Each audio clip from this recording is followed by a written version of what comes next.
ዛሬ ፍቅሬን የምገልጽበት ቀን ነው። መጣች የኔ ድኩላ መጣች። እሺ ለምንድን ነው እንደዚህ አጣድፍ የጠራኸኝ? የኔ ፍቅር ታገቢኛለሽ? ገና 3 ቀናችን እኮ ነው። ትዳር ሲጣደፍ ነው አሪፍ። ሳንጠናና ያው እኔ ብታጠኝኝ ራሱ ምገባሽ አይነት ሰው አይደለሁ። ውል የለኝም፣ ውስብስብ ነኝ። ለነገሩ ልክ ነህ። በጣም ጠማማ ሰው ነህ አንተ። ደግሞ እንደዚህ ተገትረ ነው የምትጠይቀኝ?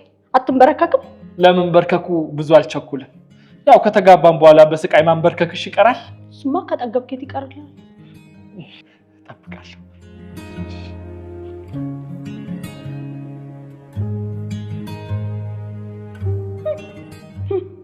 ሳይዜንም አታውቀውም። ያው ከሌባ ላይ ነው የገዛሁት። በቃ ይህን መጅ የሆነ እጅሽን እናስሞርደዋለን። በዚህ ግን እክስሻለሁ። የኔ ፍቅር የቤቱን ካርታ በስም ያዞርክልኝ? አንቺ ሻቲማ እላለሁ። እኔ አልልም። ኦ ማይ ጋድ! ባለፈው የወደድኩትን መኪና ገዝተህልኝ ሊብሬው ነው? አይ በሬው ነው። ምንድን ነው? ለጫጉላችን የምንሄድበት ቦታ ነው። ብስራተ ገብርኤል የሚገኘው አዶት ሲኒማ። እዛ ምን አለ? ክፈችው። እኔ አላምንም።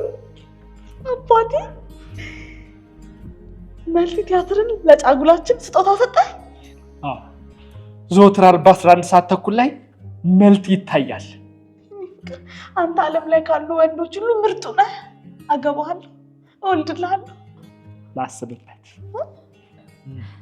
በቃ የኔ ፍቅር እንሂድ። አትጣደፊ። ዘወትር 12 ሰዓት በአዶት ሲኒማ መታየት ጀምሯል። ሁላችሁም ተጋብዛችኋል።